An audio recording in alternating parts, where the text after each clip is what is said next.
ہم تمہاری دلہن ہیں، ہمارے ساتھ لوڈو کھیلنے آؤ گے؟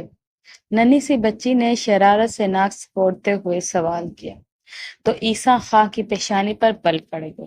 وہ غصے میں بھرا ہوا بولا، شرافت سے اندر چلے جاؤ، اگر دوبارہ قدم مردان خانے میں رکھا تو تمہاری ٹانگیں توڑ دوں گا۔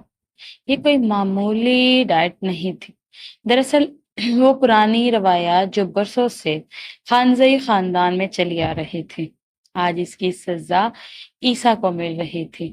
بچپن میں اس کا نکاح 12 سال کی بچی سے طے کیا گیا تھا اور آج وہی اسے محبت سے لوڈو کھیلنے کی دعوت دے رہی تھی۔ عیسیٰ کی برداشت جواب دے گئی۔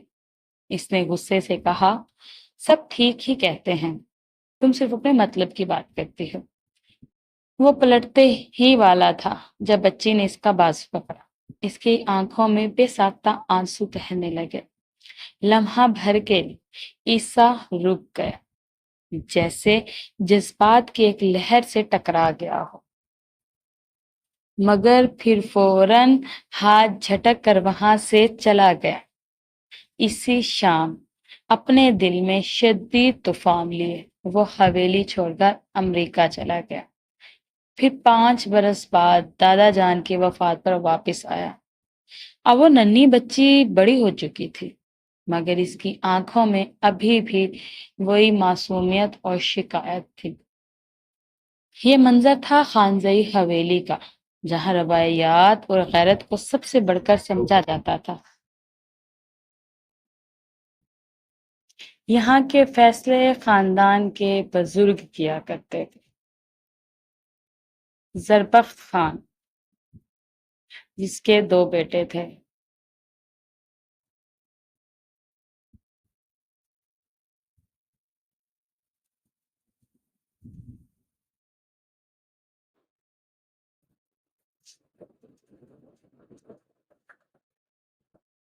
یہاں کے فیصلے خاندان کے بزرگ کرتے تھے اور کوئی ان پر سوال نہیں اٹھاتا تھا۔ سردار زربخت خان اس حویلی کے بڑے اور مضبوط کردار تھے۔ ان کی بیوی رخسانہ بیگم ہمیشہ ان کے ساتھ ہر فیصلے میں شانہ بشانہ کھڑی رہتی تھی۔ زربخت خان کے 2 بیٹے تھے، فراز خان اور ان کی بیوی شناز، جن کے 2 بچے تھے، عیسیٰ خان اور نوشہ۔ دوسرا بیٹا کامران خان اور اس کی بیوی بی بی ناز، جن کی جڑواں بیٹیاں تھیں، مروہ اور نین تارا۔ مروہ وہی لڑکی تھی جس سے بچپن میں عیسیٰ کا نکاح ہوا تھا۔ وقت کے ساتھ دونوں کے دل ایک دوسرے کے لیے دھڑکنے لگے۔ اب جب عیسیٰ کی دوبارہ بیرون ملک روانگی قریب تھی، مروہ خاموش اداسی میں گم تھی، جیسے کسی اندیکھے طوفان کا احساس ہو۔ ادھر نین تارا ضد میں تھی، امی بس ایک چکر لگا لوں کھیتوں کا، جلدی واپس آ جاؤں گی۔ بی بی ناز نے دانت پیستے ہوئے جواب دیا، کھیتوں میں جا کر تمہیں کون سا خزانہ ملنے والا ہے؟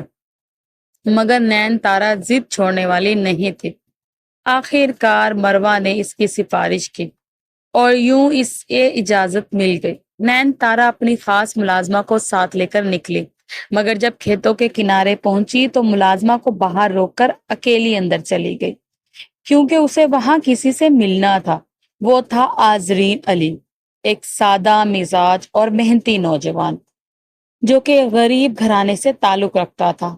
ایک دن کھیتوں میں نین تارا سے اس کی پہلی ملاقات ہوئی اور پھر باتوں ہی باتوں میں دونوں ایک دوسرے کے قریب آتے گئے۔ وہ جانتے تھے کہ ان کی محبت حویلی والوں کو کبھی قبول نہیں ہوگی، اس لیے انہوں نے ایک ہی راستہ چنا، بھاگ جانا۔ آج وہ دن تھا۔ نین تارا نے اپنی چادر میں ایک چھوٹا بیگ چھپا رکھا تھا، جس میں کچھ زیورات اور گھر سے چڑایا ہوا نقد تھا۔ کئی گھنٹے گزر گئے مگر وہ کھیتوں سے باہر نہ نکلی تو ملازمہ پریشان ہو گئی۔ وہ اندر گئی مگر وہاں کوئی موجود نہ تھا۔ کھیتوں کی لمبی فصلوں میں تلاش کیا، پکارا، روئی، مگر کہیں کوئی نشان نہ ملا۔ پریشان حال ملازمہ حویلی کی طرف دوڑ پڑی۔ جیسے ہی اندر داخل ہوئی چیخ پڑی، بی بی جی بڑی آفت آ گئی، نین تارا بی بی کھیتوں سے غائب ہو گئی ہیں۔ بی بی ناز تو بے ہوش ہوتے ہوتے بچی۔ جلدی سے انہیں تھام لیا، کیا کہہ رہی ہو تم؟ میں نے تمہیں اس کے ساتھ بھیجا تھا، مروہ بولی۔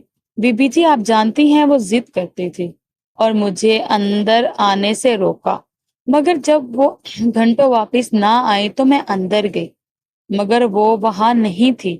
میں نے ہر طرف ڈھونڈا مگر وہ کہیں نہیں ملی۔ عیسیٰ خان فوراً متحرک ہوا، ملازموں کے ساتھ نکل پڑا، ہر گوشہ چھان مارا مگر کچھ نہ ملا۔ جب وہ تھکا ہارا لوٹا تو پورے خاندان پر شرمندگی کا بوجھ تھا۔ خانزئی خاندان کی بیٹی کا یوں غائب ہو جانا ایک بدنامی کا سبب بن سکتا تھا۔ سچ سچ بتاؤ، تم کچھ جانتی ہو؟ عیسیٰ نے تیز نگاہوں سے ملازمہ کو گھورا۔ وہ گھبرا گئی۔ وہ سرکار مجھے کچھ کہنا تو نہیں چاہیے، مگر بی بی جی کچھ دنوں سے ایک لڑکے سے ملاقات کر رہی تھی۔ میں نے دیکھ لیا تھا مگر انہوں نے مجھے دھمکایا تھا کہ اگر کسی سے ذکر کیا تو میری بچی کو نقصان ہوگا۔ یہ سنتے ہی سردار زربخت خان کی آواز گرج اٹھی۔ کون ہے وہ لڑکا؟ فوراً بتاؤ۔ نام تو نہیں جانتی لیکن اس کا گھر پہچانتی ہوں۔ یہ سن کر عیسیٰ، فراز خان اور کامران خان فوراً نکل کھڑے ہوئے۔ دوسری طرف آذرین علی کا تعلق ایک سادہ سے خاندان سے تھا۔ باپ غلام حسین اور ماں مہتاب بی بی۔ دو ہی بچے تھے ان کے، ایک آذرین علی اور دوسری عریشہ۔ غلام حسین کا ایک ہی بیٹا تھا، آذرین علی، جو اب تک بچپن کی معصومیت میں گڑیوں سے کھیلتی تھی۔ وہ عریشہ تھی۔ وہ کھیل کر خوش ہو جاتی تھی۔ وہ زیادہ تر وقت اپنی قریبی سہیلی کے گھر گزارتی تھی، کبھی لوڈو تو کبھی کیرم کھیلتی۔ ان کا گھر بہت امیر نہ تھا اور نہ وہ مہنگے کھلونے افورڈ کر سکتے تھے۔ آج بھی مہتاب بی بی، عریشہ کی ماں، بے چینی سے بیٹی کا انتظار کر رہی تھی۔ اچانک دروازے پر زوردار دھڑ دھڑ کی آواز گونجی۔ وہ چونک کر لیکن اور جیسے ہی دروازہ کھولا، نین تارا اجنبی مرد بنا اجازت اندر گھس آئے۔ 3-4 آدمی۔ تم کون ہو؟ ہمارے گھر میں ایسے کیوں گھس آئے ہو؟ ہمیں تو تم جانتے بھی نہیں۔ مہتاب بی بی گھبرائی ہوئی آواز میں بولی۔ ان میں سے ایک مرد دھاڑتے ہوئے بولا، آذرین علی تمہارا ہی بیٹا ہے نا؟ کہاں چھپا رکھا ہے اسے؟ نکالو باہر۔ مہتاب سہم گئی۔ ہاں آذرین میرا ہی بیٹا ہے، لیکن وہ تو صبح سے لاپتہ ہے، ہمیں خود پتہ نہیں وہ کہاں گیا۔ مگر تم لوگ کون ہو؟ ایک دوسرا شخص غصے سے گرجا۔ سب کچھ تمہارے بیٹے نے کیا ہے، سن رہی ہو؟ تمہارا آذرین ہماری بیٹی کو بھگا کر لے گیا ہے۔ نہیں، یہ نہیں ہو سکتا۔ مہتاب بی بی جیسے زمین پر گڑ گئی۔ میرا بیٹا ایسا نہیں کر سکتا۔ اب تمہارا بیٹا جو کرے گا اس کا خمیازہ تمہارے خاندان کو بھگتنا ہوگا۔ وہ قہر بھری آواز میں بولے ہی تھے کہ عریشہ گھر میں داخل ہوئی۔ وہ خوشی سے بولی، اماں میں آ گئی۔ آپ کو پتا ہے مینا نے مجھے آج لوڈو بھی کھلایا، بہت مزہ آیا۔ وہ ننھی سی ہنستی بولتی بچی جیسے پل بھر میں سب کی نظروں کا مرکز بن گئی۔ مہتاب بی بی کے دل میں چٹاک سے کچھ ٹوٹا۔ کاش میری بچی اس وقت نہ آتی، وہ دل میں سوچ کر کام گئی، کیونکہ وہ مرد عریشہ کو ایسے گھور رہے تھے جیسے وہ کوئی چیز ہو۔ اب تمہاری بیٹی ہی تمہارے بیٹے کے گناہ کا کفارہ بنے گی، ایک نے سخت لہجے میں کہا اور عریشہ کو کھینچنے لگا۔ چھوڑے مجھے اماں، بچاؤ۔ عریشہ روتی اور چیختی رہی مگر ان ظالموں کا دل نہ پسیجا۔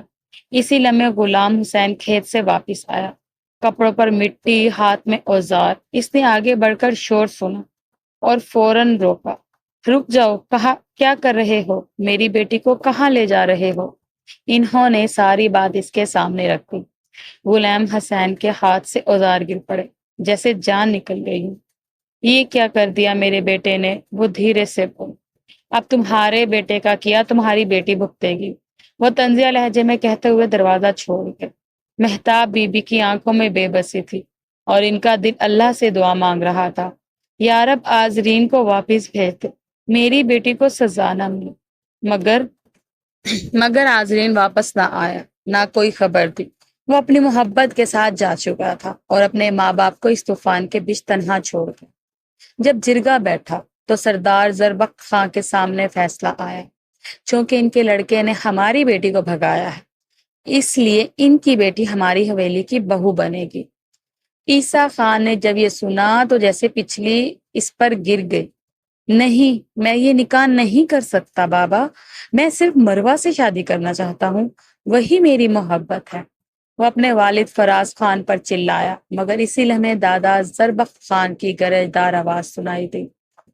خبردار عیسیٰ، تمہیں بولنے کا کوئی حق نہیں، ہم اس گاؤں کے فیصلہ کرنے والے لوگ ہیں اور یہ فیصلہ ہو چکا ہے۔ لیکن دادا جان، عیسیٰ تڑپ کر بولا، ایک معصوم بچی کو سزا دینا کہاں کا انصاف ہے؟ اس کا کیا قصور؟ وہ تو کھیلنے کی عمر میں ہے۔ قصور اس کے بھائی کا ہے، جب اس کے گھر والوں نے تمہاری بہن کا نہیں سوچا تو تمہیں ان کی بچی کی فکر کیوں ہو رہی ہے؟ یہ آخری فیصلہ ہے، تمہیں نکاح کرنا ہی ہوگا، ورنہ تم مجھے اپنا چہرہ نہ دکھانا۔ زربخت خان کا لہجہ پتھر سا تھا۔ وہ دن آ پہنچا، عریشہ محض 12 سال کی بچی کو نکاح میں دیا گیا، مردان خانے میں نکاح پڑھایا گیا، سب کچھ جیسے زبردستی ہو رہا ہو۔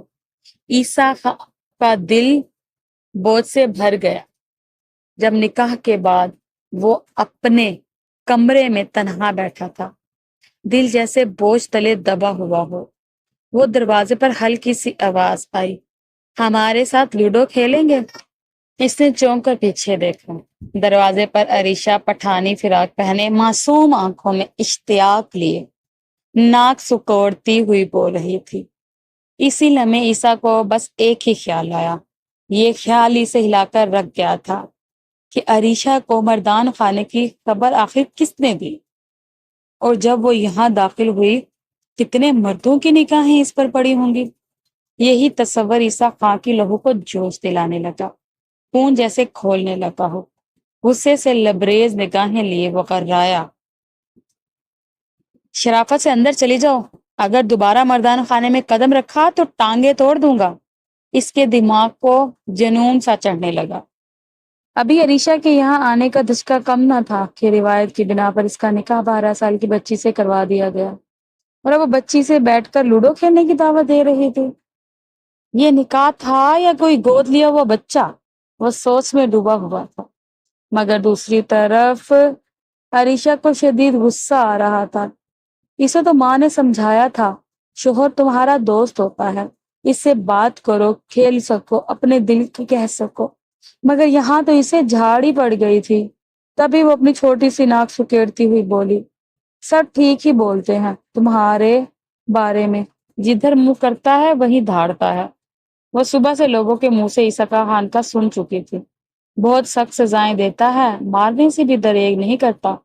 یہ سب باتیں اس کے دماغ میں گھر کر گئی تھی، اس لیے وہ غصے سے گھومنے لگی، مگر عیسیٰ خان نے ایک جھٹکے سے اس کا بازو پکڑ لیا۔ ارادہ تو ڈانٹنے کا تھا، لیکن جب اس کی بڑی بڑی آنکھوں میں آنسو دیکھے تو پل بھر کو وہ تھم سا گیا۔ اتنی شفاف اور معصوم آنکھیں شاید زندگی میں پہلی بار دیکھی تھی۔ بس یہی دیکھ کر وہ لمحہ بھر کے لیے اس کی نگاہوں میں کھوسا گیا، مگر فوراً اسے یاد آ گیا کہ اس کی منگنی مروہ سے ہوئی تھی۔ یہ خیال آتے ہی اس نے جھٹکے سے ہاتھ چھوڑ دیا، سخت لہجے میں بولا، تم یہاں نہیں رہ سکتی، عورتوں کا مردان خانے میں آنا سخت منع ہے، جو آتی ہیں انہیں سزا دی جاتی ہے۔ اس نے عریشہ کا ہاتھ دبوچا اور گھسیٹتے ہوئے سے وہاں سے نکال کر اپنے کمرے میں لے آیا۔ عریشہ جو پہلے غصے سے سر جھکا چکی تھی، اب کمرے کو حیرت سے دیکھنے لگی۔ اف، اتنا بڑا کمرہ، یہاں تو پورا ہمارا گھر آ جائے۔ وہ ایک ایک چیز کو چھو کر ایسے دیکھ رہی تھی جیسے خواب ہو۔ اچانک بولی، یہ سب سچ ہے نا؟ ایسا کچھ کہنے ہی والا تھا کہ وہ بیٹھ کے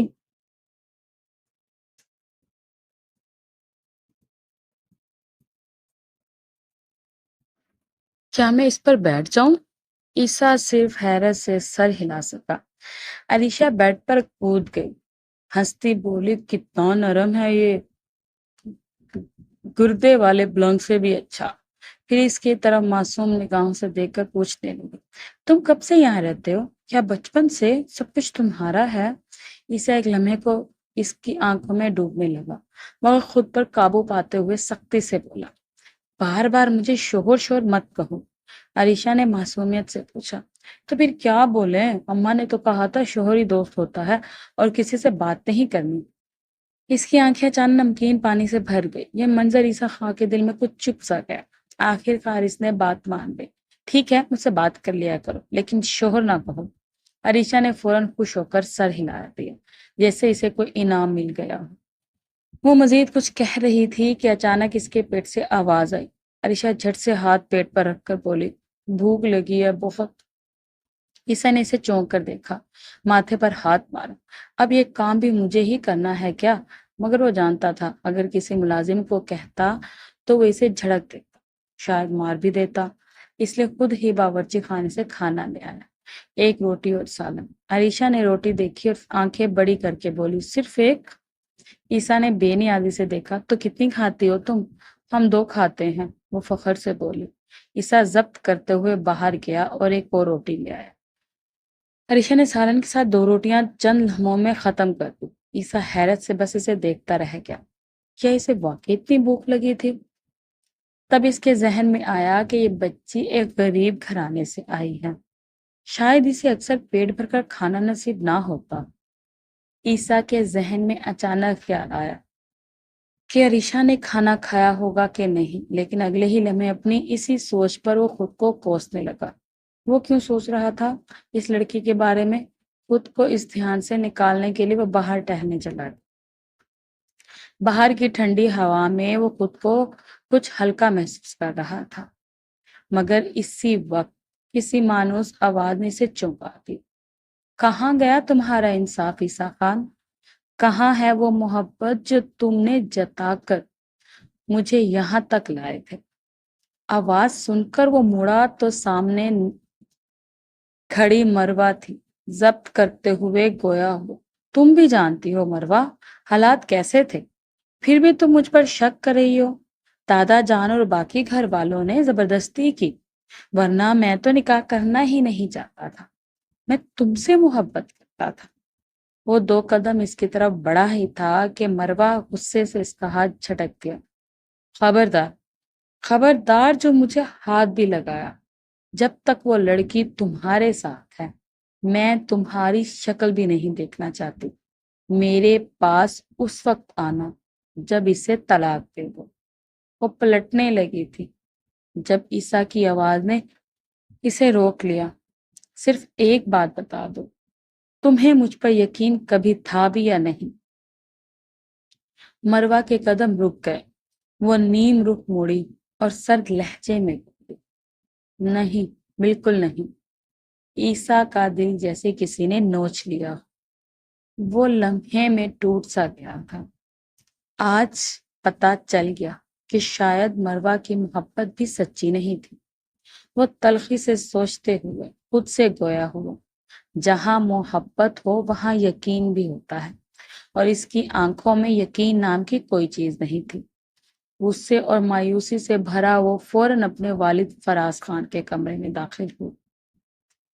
آپ کے کہنے پر نکاح تو کر لیا ہے، لیکن اب مزید نہیں، مجھے آج ہی باہر جانا ہے، اگر نہ بھیجا تو زہر کھا لوں گا، کبھی شکل نہ دکھاؤں گا۔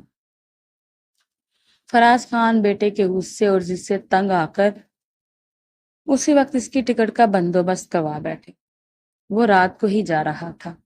جب وہ کمرے میں پیکنگ کے لیے آیا تو عریشہ بیڈ پر بیٹھ کر اس کا سامان ترتیب دے رہی تھی۔ عیسیٰ کے چہرے پر حیرانی چھا گئی۔ تم کیا کر رہی ہو؟ وہ قریب آتے ہوئے بولا۔ عریشہ کمر پر ہاتھ رکھ کر بولی، تم کہاں جا رہا ہے؟ ہمارا شوہر ہے نا تم؟ ہم نے پوچھا تو کیا غلط کیا؟ عیسیٰ نے تنگ آ کر کہا، اپنے کام سے کام رکھا کرو، کیا میں تم سے کوئی سوال کیا؟ وہ ماتھے پر ہاتھ مارتے ہوئے بولی، ہم تو تمہاری بیوی ہے نا، اسی لیے پوچھا، چاہو تو ہم تمہاری مدد کر دے۔ عیسیٰ کا لہجہ سخت تھا، مگر عریشہ نے اس کے کپڑے ترتیب سے بیگ میں رکھ دیے تھے۔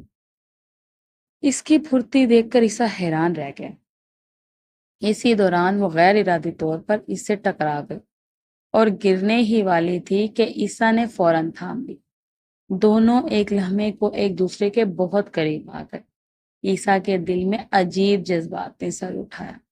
مگر جیسے ہی اسے خیال آیا کہ یہ محض 12 سال کی بچی ہے، اس نے فوراً اسے پیچھے ہٹایا۔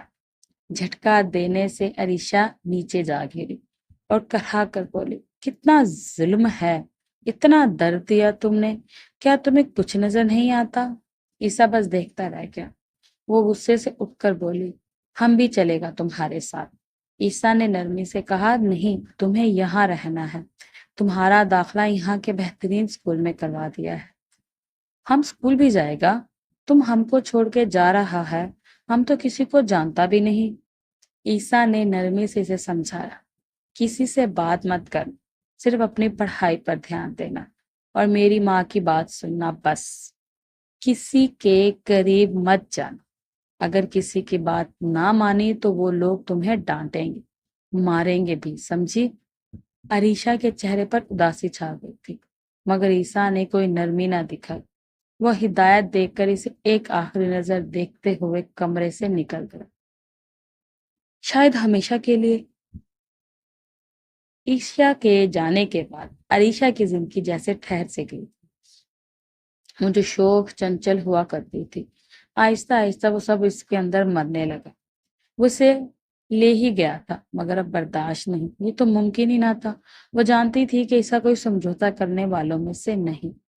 اس نے اس کے لیے بڑے اسکول میں داخلے کا بندوبست بھی کر رکھا تھا، جہاں وہ پہلے جاتی تھی۔ وہاں اپنی ذہانت کے بدولت کئی خصوصی کلاسز پہلے ہی مکمل کر چکے تھے۔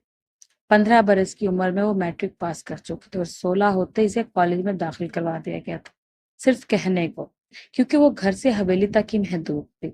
اس کی ماں الگ تھلگ رہتی اور کھانا بھی اسے تنہا کمرے میں دیا جاتا۔ زندگی کا شعور اس کالج کی کتابوں سے نہیں بلکہ حویلی کے در و دیواروں سے ملا۔ اس چھت کے نیچے سے وقت سے پہلے بالغ ہونا پڑا تھا۔ ایسے کئی نشان تھے جو عریشہ پر ہونے والے ظلم کی گواہی دیتے تھے، کیونکہ مروہ نے آج ان سب کو ہمیشہ کے لیے اسے چھین لیا تھا۔ سردار زربخت خان اور رخسانہ بیگم نے طے کر لیا تھا کہ اب یا تو رشتہ توڑ دینا ہے یا ہمیشہ کے لیے نبھانا ہے۔ 5 برس بیت چکے تھے جب عیسیٰ خان اسے سرزمین سے گیا تھا۔ اپنی ماں رخسانہ بیگم کے سوا اس نے کسی سے بات تک نہ کی تھی، نہ ہی وہ پلٹ کر آیا۔ اسے اپنی بیوی کے بارے میں کچھ خبر نہ تھی، نہ یہ کہ وہ کیسی دکھتی ہے، نہ یہ کہ وہ کیا کرتی ہے۔ یہ تک معلوم نہ تھا کہ سردار زربخت خان انتقال کر چکے ہیں، بس کاروباری بنیادوں پر واپسی لازمی ہوئی۔ اب 5 سال بعد وہ اس زمین پر قدم رکھنے جا رہا جہاں ایک لڑکی اس کی بیوی کہلاتی تھی۔ جیسے وہ جانتا نہ تھا، اسے اندازہ تھا اگر وہ لوٹ آیا تو یقیناً دوبارہ اسی بندھن میں باندھ دیا جائے گا۔ باہر کی دنیا نے اسے اپنا رنگ دکھایا تھا اور وہ ان رنگینیوں میں ڈھل چکا تھا، مگر جیسے ہی وہ حویلی کے سامنے پہنچا، ایک لڑکی کو کھڑے دیکھ کر وہی رک گیا۔ وہ کوئی عام سی لڑکی نہ تھی، وہ سرخ لباس میں اس طرح اس کے حواس پر چھا گئی تھی کہ وہ بس اسے دیکھتا ہی رہ گیا۔ لبوں سے الفاظ کا ساتھ چھوٹ چکا تھا، کچھ کہنا چاہا مگر زبان جیسے فخل زدہ ہو چکی تھی۔ وہ آگے بڑھی اور روبوڑ کسی ہمواری سے بولی، اندر آئیے، سب آپ کا انتظار کر رہے ہیں، اور کہہ کر چلے گئے۔ عیسیٰ وہیں کھڑا سوچتا رہا، کیا وہ عریشہ تھی؟ کیا یہ وہی لڑکی تھی جس سے اس کا نکاح ہوا تھا؟ مگر وہ تو سب کو جانتا تھا اس حویلی میں، شاید یہ کسی ملازم کی بیٹی تھی۔ یہ سوچ کر وہ اندر چلا گیا۔ کمرے میں رات کا سناٹا گہرا ہو چکا تھا۔ دادا جان سردار زربخت خان کے جنازے پر پوری حویلی ماتم زدہ تھی۔ عیسیٰ کمرے میں آیا تو سر تھام کر بیٹھ گیا۔ یادیں ایک ایک کر کے دماغ میں گونجنے لگی۔ ابھی وہ سوچوں میں گم تھا کہ دروازے پر ہلکی سی دستک ہوئی۔ عریشہ اندر آئی، ہاتھ میں چائے کا کپ تھامے، جیسے اسے معلوم ہو کہ عیسیٰ کو اس وقت چائے کی سخت ضرورت ہے۔ اس نے چائے کا کپ لبوں سے لگایا، ایک گھونٹ بھرا تو محسوس ہوا جیسے سر درد کچھ ہلکا ہونے لگا ہو۔ وہ چپ چاپ کمرہ سمیٹنے لگی۔ ابھی منہ میں ہی کھا لو، عیسیٰ کے الفاظ نے اسے چونکا دیا۔ وہ ایک پل کو رکی، پھر بولی، یہ آپ کے چاہنے کے بعد سے میرا کمرہ رہا ہے، اگر آپ کہیں تو میں چلی جاتی ہوں۔ عیسیٰ نے فوراً سر نفی میں ہلا دیا، نہیں، ایسا تو نہیں کہا میں نے، وہ اس کے الفاظ پر رک گئی، خاموشی سے بیٹھ گئی۔ عیسیٰ کی نگاہ اچانک اس کی گردن پر پڑی، ایک ایسا نشان جو کسی حادثے کا نہیں تھا بلکہ واضح طور پر کسی ظلم کی داستان سناتا تھا۔ اس نے نرمی سے عریشہ کے بال پیچھے کی اور گردن پر ہاتھ رکھ دی۔ وہ ایک جھٹکے سے پیچھے ہٹ گئی۔ یہ کیا کر رہے ہیں آپ؟ حیرت سے بولے، مگر اسے مزید قریب کھینچ لایا۔ جھٹکے سے اسے پلٹا اور قمیض ہٹا کر اس کے جسم پر پڑے نشانات دیکھنے لگا، ان گنت زخم، اور عیسیٰ کی آنکھیں حیرت اور صدمے سے پھٹی رہ گئی۔ یہ سب کیا ہے؟ کون کرتا تھا یہ سب؟ میری طرف دیکھو عریشہ، جواب دو مجھے، وہ غرایا۔ عریشہ نے نم آنکھوں سے اسے دیکھا اور کہا، آپ ہی تو تھے جنہوں نے مجھے اس دوزخ میں اکیلا چھوڑ دیا۔ آپ کیوں پوچھ رہے ہیں؟ اب یہ تاثر کیوں؟ عیسیٰ کچھ بولنے کے قابل نہ رہا۔ عریشہ کی آنکھوں میں آنسو تھے، آواز کپ کپا رہی تھی۔ جاننا چاہتے ہیں کس نے دیے ہیں یہ زخم؟ سن لیجئے، یہ سب زخم مجھے آپ کی محبت مروانے دیے ہیں۔ اس نے مجھے قصوروار سمجھا، اسی لیے مجھے کبھی اپنی صفائی دینے کا موقع نہیں دیا۔ اس کے الفاظ آنسوؤں میں بھیگے ہوئے تھے۔ وہ رو رہی تھی اور اگلے ہی لمحے عیسیٰ نے اس کے آنسو صاف کرتے ہوئے کہا، تم نے مجھے بتایا کیوں نہیں؟ سب کو کیوں نہیں بتایا؟ مجھے نہیں بتا سکتی تھی؟ عریشہ نے ٹوٹے ہوئے لہجے میں جواب دیا، کبھی موقع ہی کب دیا تھا آپ نے؟ جب بھی کہنا چاہا آپ دور ہو گئے۔ عیسیٰ کو کسی نے اندر سے جکڑ لیا ہو جیسے۔ وہ خاموشی سے اسے دیکھتا رہا، پھر آہستگی سے بولا، کم از کم میری ماں کو ہی بتا دیتی تو تمہاری خیر خبر رکھتی۔ عریشہ نے ہلکے طنزیہ انداز میں سر جھٹک دیا، یہاں میری سننے والا کون کرتا ہے؟ آپ بھی تو چھوڑ کر چلے گئے تھے۔ مجھے کسی سے کوئی امید نہیں رہی۔ وہ اتنا کہہ کر چپ ہو گئی اور اس کا دل عیسیٰ کی پشیمانی پہ گھلنے لگا۔ وہ آہستہ سے خود سے بولا، میں تمہیں تمہارا حق دلا کر رہوں گا، یہ وعدہ ہے میرا۔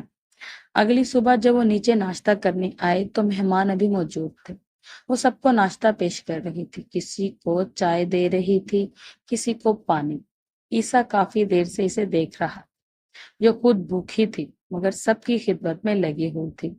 اچانک اس نے بلند آواز میں سب سے کہا، آپ سب اسے دیکھ کیوں رہے ہیں؟ ناشتہ کریں، ویسے بالکل باقی سب کر رہے ہیں، یہ بھی انسان ہے، اسے بھی بھوک لگتی ہے۔ صبح سے بھوکی گھوم رہی ہے، کسی نے اس کی فکر تک نہیں کی۔ سب چونک گئے، خاص طور پر جب عیسیٰ نے عریشہ کا ہاتھ پکڑا اور اسے اپنے ساتھ والی کرسی پر بٹھا لیا۔ عیسیٰ کی چاچی شہناز طنزیہ انداز میں بولی، بیٹا شاید تم بھول رہے ہو کہ یہ ونی میں آئی ہے، اس سے اسی سلوک کے مستحق ہے۔ عیسیٰ نے سرد نگاہوں سے انہیں دیکھا اور بولا، شاید آپ بھول رہی ہیں چاچی کہ یہ میری بیوی ہے، اور میری بیوی میرے برابر کا درجہ رکھتی ہے۔ اس کا حق میرے ساتھ بیٹھ کر کھانے میں ہے۔ سب خاموش ہو گئے۔ عریشہ کی آنکھیں نم ہو گئی، شاید پہلی بار کسی نے اس حویلی میں اس کا ساتھ دیا تھا۔ وہ خاموشی سے ناشتہ کرنے لگی، چھوٹے چھوٹے نوالے لیتے۔ جب عیسیٰ نے اس کی پلیٹ میں اور کھانا ڈالا تو وہ رک گئی۔ بس اتنا ہی کافی ہے، وہ دھیرے سے بولی۔ عیسیٰ نے آنکھیں نکال کر کہا، پورا ختم کرو، بچپن میں تو تم دو دو پراٹھے کھا جاتی تھی اور اب آدھا بھی نہیں۔ یہ سن کر عریشہ کی آنکھوں میں ایک چمک آئی جو صرف محسوس کی جا سکتی تھی۔ ناشتہ ختم ہوتے ہی مرد حضرات اپنے کاموں کو روانہ ہو، جبکہ عورتیں گھر کے کاموں میں لگ گئی۔ عریشہ بھی ساتھ والی حویلی چلی گئی جہاں خودکی کی وجہ سے کھانا پک رہا تھا۔ تھکن سے چور ہو کر جب واپس آئی تو لان میں عیسیٰ اور مروہ کو بیٹھے پایا۔ اس کا دل جیسے سہم گیا۔ وہ چپ چاپ گزرنے لگی تو مروہ کی کڑکدار آواز گونجی، کہاں جا رہی ہو؟ کام ختم نہیں ہوا تمہارا؟ شام سے پہلے اوپر مت جانا، کیا تم روٹین بھول گئی ہو؟ عریشہ وہیں رک گئی۔ مروہ نے مزید کہا، میرے لیے چائے بنا کر لاؤ، اور ہاں بسکٹ بھی ساتھ لانا، خالی کپ مت لانا۔ جی ٹھیک ہے۔ وہ جانے ہی لگی تھی کہ عیسیٰ نے اسے روکا، رکیں، آپ کیا کر رہے ہیں؟ عریشہ نے کہا ہی تھا کہ اگلے ہی لمحے عیسیٰ نے اس کا بازو تھام کر اسے اپنے قریب نیچے بٹھا لیا۔ وہ سیدھی اس کی گود میں آ گری تھی۔ عیسیٰ نے عریشہ کو مضبوطی سے تھام رکھا تھا، جیسے وہ اسے اپنی گود سے الگ نہ ہونے دینا چاہتا تھا۔ وہ نرمی سے بولا، جس کو چائے چاہیے خود بنا لو، تو مجھے کمپنی دو یار، میں تمہارا شوہر ہوں۔ اور تمہیں مجھے وقت دینا چاہیے۔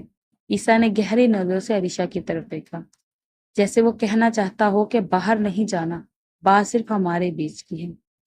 عیسیٰ نے اسے اتنے زور سے تھام رکھا تھا کہ وہ بمشکل اپنی جگہ سے ہلی، لیکن جیسے ہی حویلی میں باقی لوگ آتے دکھائی دیے وہ فوراً اٹھ کر اوپر کی طرف بھاگ گئی، شرم سے دھوری ہوتی ہوئی۔ اب تو وہ کمرے تک بمشکل جا پائی تھی۔ عیسیٰ نے اس کے پیچھے قدم بڑھا دی اور کمرے میں داخل ہو گیا، جہاں عریشہ بیٹھ کر بیڈ کی چادر درست کر رہی تھی۔ وہ فوراً بولی، یہ سب کرنے کی کیا ضرورت ہے؟ میں آ رہی ہوں۔ عیسیٰ نے اس کے قریب آتے ہوئے نرمی سے کہا، میں پہلے ہی سے تمہارے قریب آنا چاہتا تھا۔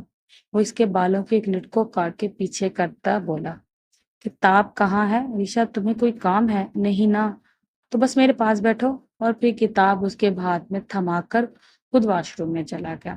عریشہ اسے جاتے ہوئے دیکھتی رہی، دل میں ہزار سوال اور جذبے لیے۔ کیا وہ سب کچھ واقعی معاف کر دے گی؟ دن گزرتے گئے، عیسیٰ پہلے سے زیادہ اس کے قریب ہو چکا تھا، اس کی چھوٹی چھوٹی باتوں کا خیال رکھتا، ہر بات میں ساتھ دیتا، اس سے ہر ایک سے بچاتا۔ اب حال یہ تھا کہ اگر عریشہ کچھ لمحے کے لیے بھی نظروں سے اوجھل ہو جاتی تو عیسیٰ میں بے چین ہو جاتا اور فوراً اسے آواز دینے لگتا۔ حویلی کے سبھی افراد کو اب اندازہ ہو چکا تھا کہ عریشہ عیسیٰ کی زندگی میں کتنی اہم ہو چکی ہے، لیکن یہ سب کچھ مروہ سے برداشت نہ ہوتا تھا۔ عیسیٰ کو آئے ہوئے تقریباً 5 ماہ گزر چکے تھے اور اس عرصے میں وہ دونوں ایک دوسرے کے بہت قریب آ چکے تھے۔ ایک دن اچانک خبر آئی کہ آذین اور نین تارا ایک کار حادثے میں جہاں بہت پہنچ چکے ہیں۔ ان کی محبت کا انجام یہی ہوا جو ماں باپ کی دعا سے محروم تھے۔ یہ سن کر مروہ کے والدین ایک بار پھر ٹوٹ گئے، سب کچھ جیسے اپنے وقت پر واپس آنے لگے۔ پھر ایک روز عیسیٰ نے عریشہ کو روک لیا، کیوں مجھ سے چھپتی پھرتی ہو؟ کیا تمہیں میری بے چینی نظر نہیں آتی؟ میں تم سے محبت کرنے لگا ہوں عریشہ، کیوں مجھے نظر انداز کرتی ہو؟ تمہارے انکار میں جو خاموشی ہے وہ مجھے کھا جاتی ہے۔ وہ اسے مضبوطی سے تھامے ہوئے بولا، میں تمہیں ہر حال میں چاہتا ہوں۔ عریشہ ساکت کھڑی سے تکتی رہی، پھر آہستہ سے بولی، آپ چاہتے ہیں کہ میں آپ کو معاف کر دوں؟ کہ اتنا آسان ہے یہ سب بھول جانا؟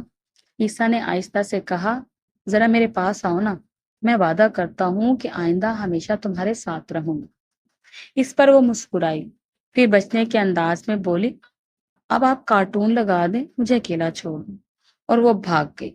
پیچھے عیسیٰ اپنے خالی ہاتھوں کو دیکھتا رہ گیا۔ کچھ دیر بعد عریشہ دروازے سے نمیدار ہوئی اور ایک لوڈو کا ڈبہ لا کر میز پر رکھا۔ چلیں، اب تو دن ہمارا ہے، شوہر ہمارا ہے تو لوڈو نہیں، لوڈو کھیلے گا ہمارے ساتھ۔